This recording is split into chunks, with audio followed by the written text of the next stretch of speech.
kale that I pulled out that was going to go into some pickles. I can't imagine the amount of harvest we have that needs attention right now, but here, I'm not sure. I'm not sure how good of the footage is that I have of harvesting this because that's some little ladies on the camera detail. But here, a box of potatoes. It's got some decent weight to it. There's some more. That's this chunk right here. I've got more down there. That's some what I call volunteer.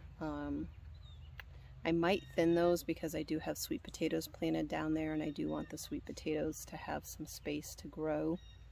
But let's go look at all their stuff before we haul it in.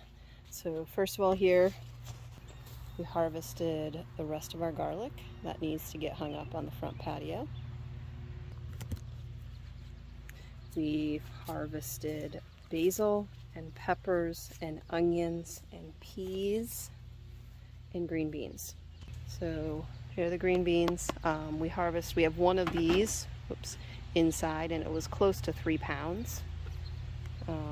A giant bowl of mostly shishitos and then some kind of bell peppers. Peas, most of these are shelling peas. Hungarian wax, they're sweet. Big bowl of basil to make some pesto, and a bunch of onions. That milk crate's mostly full. Now there's a lot of greens there. So that needs to get dried. And we've got pickles and bait and pesto and many things to make. Let's head inside.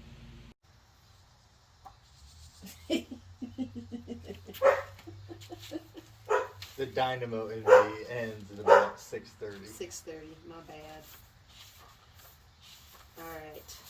Yeah. I'm going to give you the book. Alright. So we got back from a week away from the garden. And Some may call it a vacation. Some may. Yes. But for you, it's a week away from the garden. For me, it's a week away from the garden. It was vacation. Uh-huh. It's a farm girl in me, baby. Sorry. Uh-huh. I've met your father.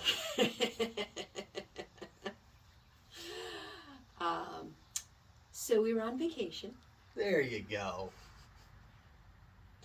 And so we came back and checked out what we had. And at the beginning of this video, you're seeing us harvest. And then we have a list. 2 quarts and 6 pints of dill pickles. 4 Those were quarts. water bath canned. Yes. 4 quarts and 1 pint of dilly beans. Mm-hmm. We had a pint of each of them break in the canner. We did. I've never had that. I've never lost 2 jars in the same processing. Yeah. So. That kind of sucked. Mm-hmm. A half gallon of fermented pickles. Mm-hmm. 1 quart of banana peppers fermented. 1 quart of sauerkraut. It's bubbling fermented. away. Fermented. You know, goes without saying. Yeah. About 6 cups of pesto. And 12 cups of shredded zucchini. Yeah. Some of which we froze and some which I made zucchini bread. To feed the dog. The German Shepherd stole off the counter and ate half of. I think she's your German Shepherd when she does that. She chose you. All right. Speaking of German Shepherd, this used to be a spool of string that the German Shepherd got a hold of. So I'm trying to untangle enough of it to string up the rest of the garlic. Yes. True Because this story. is just what we processed yesterday. Right. Not everything we harvested. Yeah. There's still a lot of banana peppers. And more shishitos. More shishitos.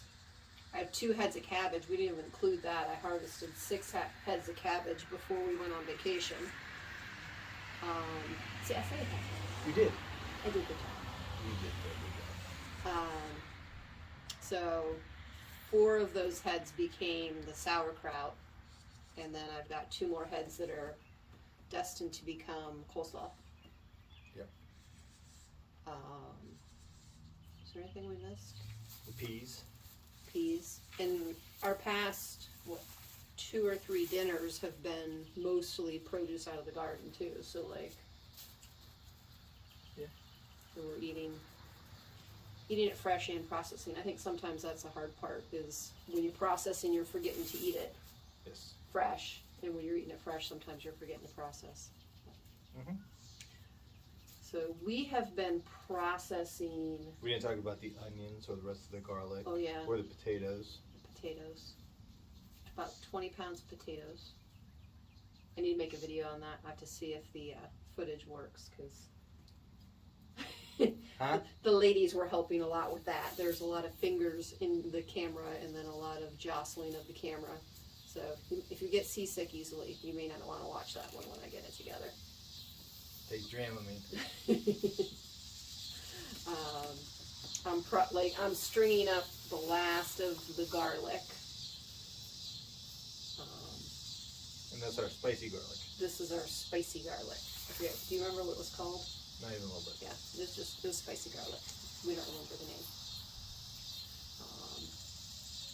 We have been processing garden produce together for, how long have I known you? You claimed 12 years. 12 years. So the first garden I think we worked together on was 2010. Yeah. So I guess this would be the 13th garden. So that 0 would be 1. And there goes that funky math again. So what have we learned about processing, do you think? Any thoughts on that? Have an idea how you're going to use stuff. Yeah. We've made a lot of things that we never used because we didn't know what to use it with. Right. There's some things, like we made a bunch of hot pepper mustard one year with the plan of giving some of it away for Christmas, and then we forgot. And so we had too much hot pepper mustard to go through ourselves. Mm-hmm. And we did the same with your family's pork sauce recipe. Yep. I think we did the same with jalapeno jelly one year. Yeah. Just because it was a novelty. I guess I'd say stay away from the novelty stuff. Like, make stuff that you can eat. You know how to eat. Yeah, that you know you're going to use. Yeah. So we're even to the point, the amount of pickles we have, I don't know how many more pickles we need. Right. And we still have a lot of cucumbers and stuff coming in, so. So I was pretty good with water bath canning before I met you. Mm-hmm. I think we've got a pretty good system down, working together on that now. Usually.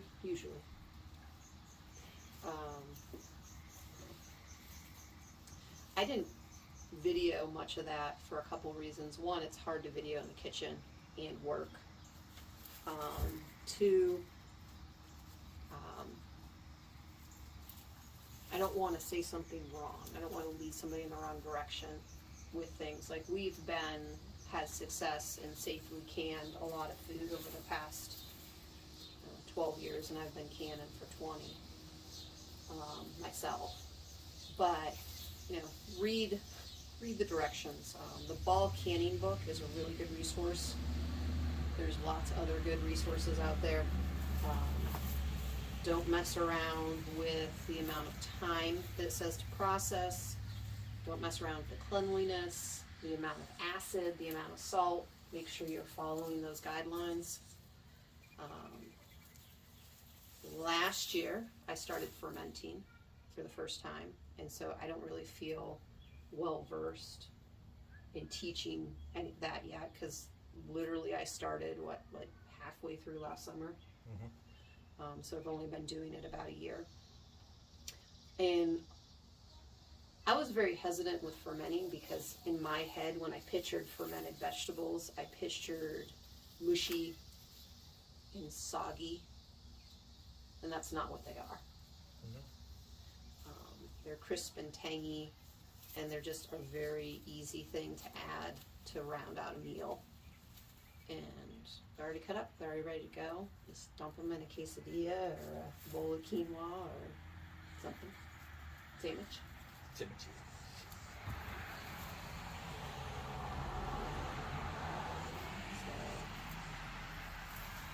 The girls have been processing tomatoes their entire lives. I haven't eaten a single I one. haven't eaten a single one. But they process it. They do. And they look forward to it every year. They do. They love it. So, at some point. Maybe. Yeah. Mm-hmm. So, yeah. Any other thoughts on our processing weekend or processing food in general?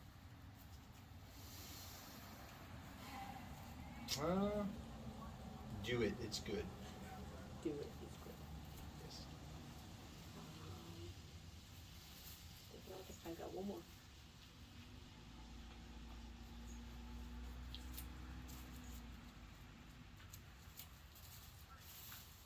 There you go. You did it. I did it. Do you want to grab the camera? Talking the whole time. Talking the whole time. If I grab the camera and get some footage of me hanging up for our last string here.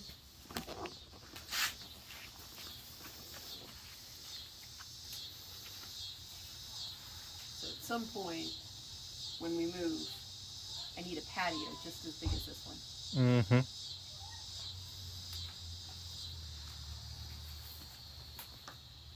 Doesn't this look pretty?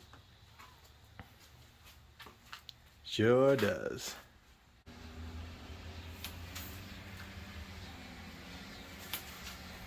I did. I'm done. Thanks for joining us.